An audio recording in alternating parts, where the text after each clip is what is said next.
वित्त मंत्री राधा कृष्ण किशोर ने झारखंड के बजट को पेश किया और इस बार के बजट को अबुआ दिशोम बजट का नाम दिया गया। वित्त मंत्री राधा कृष्ण किशोर ने 1,58,560 करोड़ रुपए का बजट पेश किया और इस बजट में महिला, किसान, युवा और बच्चों के साथ हर वर्ग पर फोकस किया गया। तो वित्त मंत्री ने दिशोम गुरु को श्रद्धांजलि देते हुए इस बजट को अबुआ दिशोम बजट का नाम दिया और साथ ही साथ ये भी कहा गया कि जो बजट है इसमें सभी वर्गों का ध्यान रखा गया है, चाहे महिला हो, किसान हो, बच्चों की बात हो, हर वर्ग को ध्यान में रखते हुए बजट तैयार किया गया है। हम सभी को ज्ञात है हमारा अपन बजट 2023-24 में एवं 24-25 में हमीन कर बजट, 2025-26 में अबुआ बजट एवं वित्तीय वर्ष 2026-27 में अबुआ दिशोम बजट गोष्ठी एवं परिचर्चा के माध्यम से वार्षिक बजट को लगातार बहुमुखी आयाम दिया जा रहा है।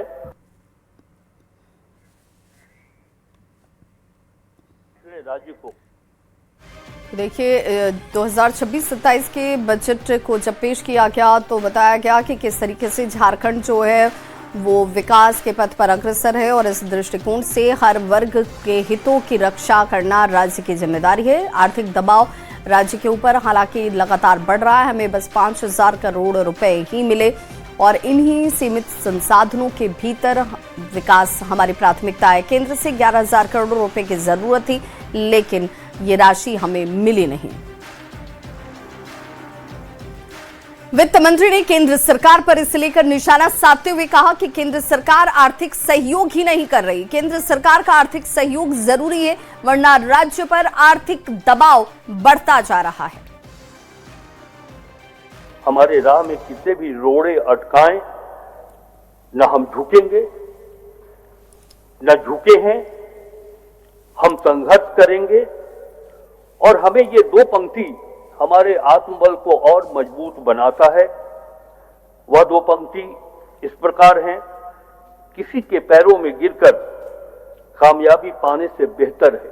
हमारे मुख्यमंत्री के नेतृत्व में महागठबंधन की सरकार की यह सोच है कि किसी के पैरों में गिरकर कामयाबी पाने से बेहतर है अपने पैरों पर चलकर कुछ बनने की ठान लें और इसी दिशा में हमारी सरकार आगे बढ़ रही है।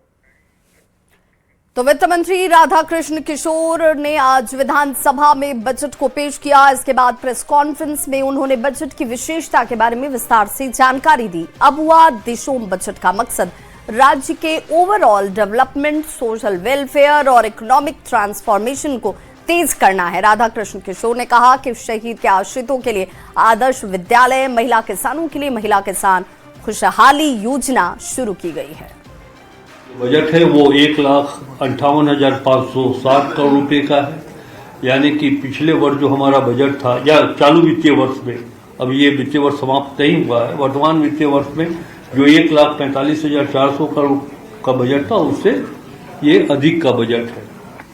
महिला किसान खुशहाली योजना भी प्रारंभ की गई है जिसके अंतर्गत महिला किसानों को इंटीग्रेटेड फार्मिंग से जोड़कर टेक्निकल हेल्थ के द्वारा ऑफलाइन ऑनलाइन मार्केटिंग प्लेटफॉर्म से जोड़ा जाएगा। ये हमारी योजना है। प्रत्येक विधानसभा क्षेत्र में एक lamps, PACS, cooperative marketing complex का निर्माण कराया जाएगा। 26-27 में 162 करोड़ 20,90,000 रुपए का बजटीय प्रावधान किया गया है।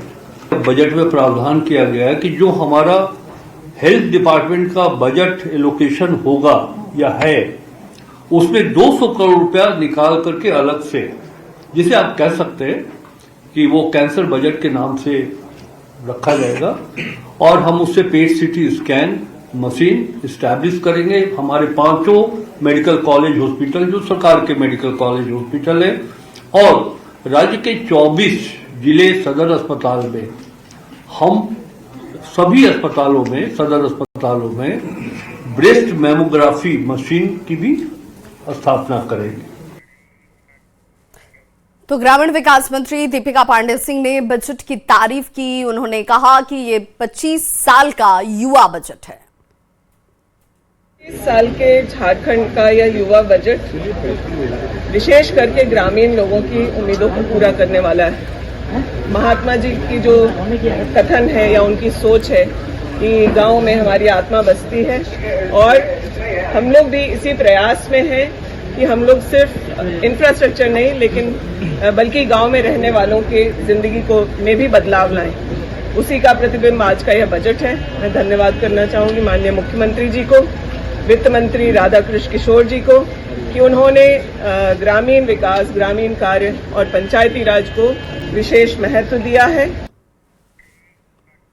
तो झारखंड विधानसभा में पेश अबुआ दिशोम बजट की जहां सत्ताधारी दल ने सराहना की, वहीं विपक्ष इसे आंकड़ों की बाजीगरी और झूठ का पुलिंदा बता रहा है। स्वास्थ्य मंत्री इरफान अंसारी ने इसे जनहित का बजट बताया। सदन में नेता प्रतिपक्ष बाबूलाल मरांडी ने पैसे की कमी नहीं होने के बाद भी विकास के काम ठप होने का सवाल खड़ा किया।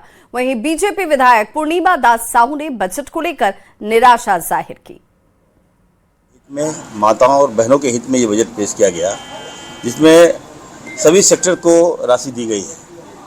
और मैं ये कह सकता हूँ कि जो बजट है झारखंड के परिप्रेक्ष्य में बना है और हरा बजट कहिए इसको, दिलों को हरा कर देता है ये बजट। जब आप देख रहा था, मैं पढ़ रहा था, सुन रहा था, मैं तो लगा कि नहीं, इस बजट में कुछ न कुछ तो अच्छा है। और केंद्र के परिप्रेक्ष्य में अगर झारखंड की हम तुलना करें तो हमें लगता है झारखंड हावी हो गया है। अपने शेयर हिसाब पूंजी लगाते नहीं है, खर्च होता नहीं है, यूटिलाइजेशन सर्टिफिकेट जाता नहीं है केंद्र को, तो इनको पैसा नहीं मिलती है। तो इनके क्या कहते हैं उसको, मिसमैनेजमेंट कह सकते हैं या सूझबूझ की अभाव कह सकते हैं, या केंद्र से पैसे लेने का इनको कोई ढंग ढांचा कुछ आता नहीं है, और जब काम नहीं कर पाते हैं तो तरह तरह की वो बातें करते हैं।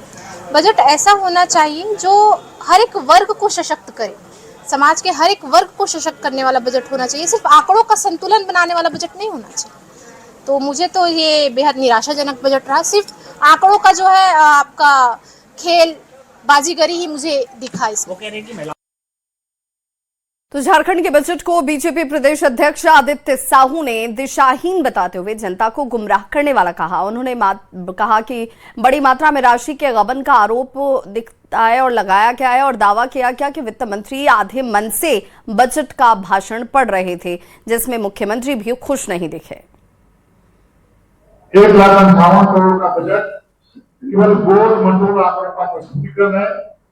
इसमें न राज्य के विकास का कोई विजन है न कोई दृष्टि है। अब जरा बताइए, 10,000 करोड़ रुपए का राशि का बड़े पैमाने पर गबन किया गया। ऐसा लग रहा था जैसे वित्त मंत्री जी आधे मन से भाषण पढ़ रहे थे। एक बार भी बजट भाषण के दौरान माननीय मुख्यमंत्री जी ने नियत खत दबाकर प्रोत्साहित नहीं किया। और बड़े